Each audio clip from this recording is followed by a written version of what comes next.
Buenos días, estimados estudiantes de la carrera de Tecnología Superior Universitaria en Emergencias Médicas. Bienvenidos a esta sesión inaugural de la Unidad 5, donde abordaremos un tema que no solo define lo que hacen, sino quiénes son. El contenido que nos convoca hoy es Códigos de Ética, Legislación y Bioética aplicada a la atención prehospitalaria en el Ecuador.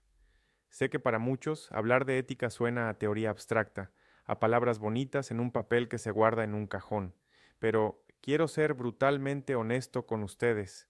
En el entorno en el que van a trabajar, la ética es su chaleco antibalas. Es lo único que se interpone entre ustedes y una demanda penal, entre su carrera y la inhabilitación profesional, y entre su conciencia y el remordimiento de haber fallado a un ser humano vulnerable. La práctica de la atención prehospitalaria en Ecuador ha sufrido una metamorfosis profunda. Hace unas décadas, esto era terreno de voluntarios valientes, bomberos y socorristas que con más corazón que ciencia hacían lo que podían con lo que tenían. El modelo era vocacional basado en la caridad. Hacer el bien sin mirar a quién era el lema, pero el mundo cambió y Ecuador cambió.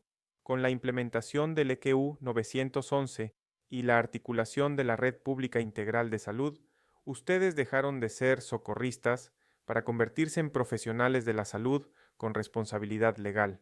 Ya no basta con querer ayudar. Ahora es obligatorio saber ayudar y responder por esa ayuda ante la ley. Este cambio de paradigma nos lleva a definir el etos del paramédico ecuatoriano contemporáneo. El etos es el carácter, la identidad moral del grupo. Hoy, ese carácter se sostiene en tres pilares innegociables. Primero, la competencia técnica, saber hacer las cosas con excelencia científica. Segundo, la responsabilidad legal, la capacidad de dar cuenta de sus actos ante un juez. Y tercero, el humanismo intercultural, reconocer la dignidad de cada paciente, sea un ejecutivo en San Borondón o un comunero en Cotopaxi. Para navegar este nuevo escenario necesitamos una brújula, y esa brújula son los principios de la bioética de Beauchamp y Childress, pero adaptados a la realidad de la ambulancia, que es muy distinta a la del consultorio. Empecemos con el principio de beneficencia. En un hospital, un médico puede tomarse días para decidir el mejor tratamiento. En la calle, la beneficencia es actuar con prontitud ante la inminencia de la muerte. Pero en Ecuador, la beneficencia también significa convertirse en el abogado del paciente. Ustedes se van a encontrar con hospitales saturados que les cierran las puertas.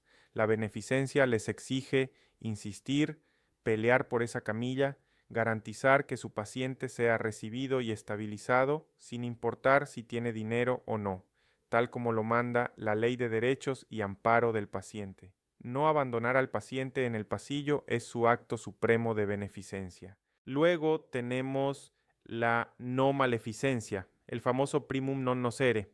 En la ambulancia, el daño no solo viene de una mala intubación, viene de una conducción temeraria. Si ustedes van a 120 kilómetros por hora por la avenida Occidental con un paciente estable, solo para llegar rápido a almorzar, están violando este principio. Están poniendo en riesgo al paciente, a su equipo y a la ciudadanía. También es no maleficencia abstenerse de realizar procedimientos para los que no están certificados. Un tecnólogo que intenta hacer una cirugía de vía aérea que vio en YouTube no es un héroe, es un peligro. La iatrogenia, el daño causado por el sanador, es la antítesis de nuestra profesión. El principio de autonomía es quizás el más complejo en la calle. Se refiere al derecho del paciente a decidir sobre su cuerpo.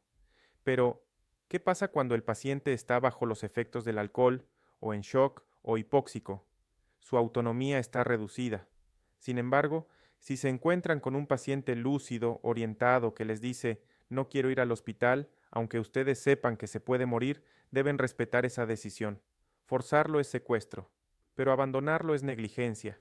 El equilibrio ético está en la persuasión, en explicar los riesgos, en llamar al médico regulador para que hable con él y finalmente, si persiste, en documentar todo exhaustivamente con testigos. Respetar un no informado es tan ético como salvar una vida. Y finalmente, la justicia. Este principio nos habla de la distribución de recursos escasos. En un accidente de autobús con 30 heridos, no podemos atender a todos al mismo tiempo. La justicia nos obliga a hacer triaje, a decidir quién recibe atención primero, basándonos en la posibilidad de recuperación, no en quién llegó primero o quién grita más fuerte. Dejar morir a uno para salvar a tres es una decisión desgarradora, pero es justa bajo la ética utilitarista de la emergencia. En Ecuador, la justicia también significa equidad social. Ustedes no pueden tratar mejor al paciente que parece tener dinero que al habitante de calle.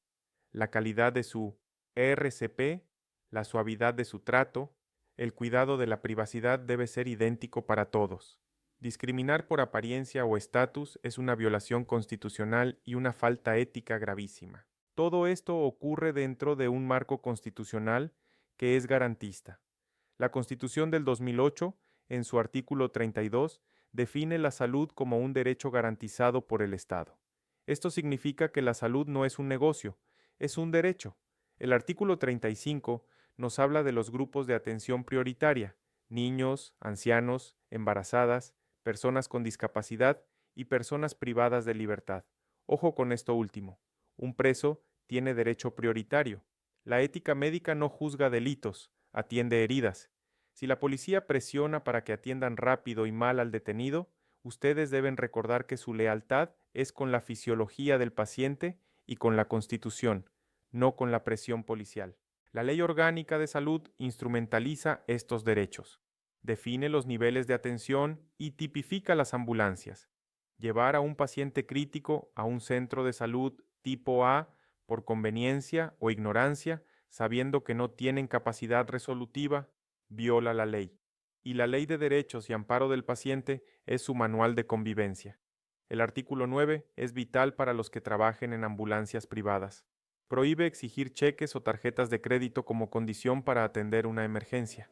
Si su jefe les ordena no bajar al paciente hasta que pague, esa orden es ilegal. Ustedes están protegidos por la ley para priorizar la vida sobre el lucro. Para completar esta inmersión en los fundamentos éticos, es indispensable que pasemos de la teoría a la herramienta cognitiva práctica, porque en la calle, bajo la lluvia y con un paciente gritando, no van a tener tiempo de consultar libros de filosofía. Necesitan un algoritmo mental rápido y seguro. En el manual de la asignatura hemos desarrollado el modelo ideal EC para la resolución de dilemas éticos, una herramienta diseñada específicamente para el contexto ecuatoriano. Quiero que desglosemos este acrónimo paso a paso porque será su salvavidas cuando la situación sea gris. La I es de identificar el problema. Deben separar los hechos clínicos de los valores morales. Por ejemplo, el hecho es que el paciente tiene una hemorragia. El conflicto moral es que rechaza la transfusión. La D es de determinar la urgencia. Esta es la clave legal, porque si existe riesgo vital inminente, se activa la doctrina de emergencia que inclina la balanza hacia la preservación de la vida.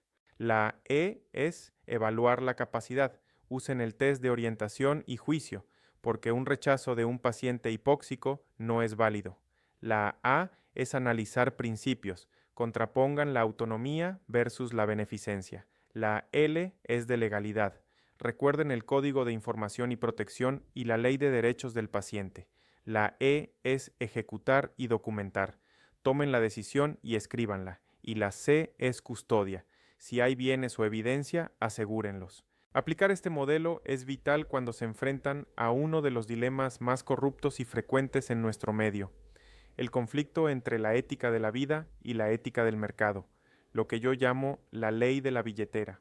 El artículo 9 de la Ley de Derechos y Amparo del Paciente es su arma. Este artículo prohíbe tajantemente a cualquier servicio de salud, público o privado, exigir cheques, tarjetas de crédito o garantías económicas como condición para atender una emergencia.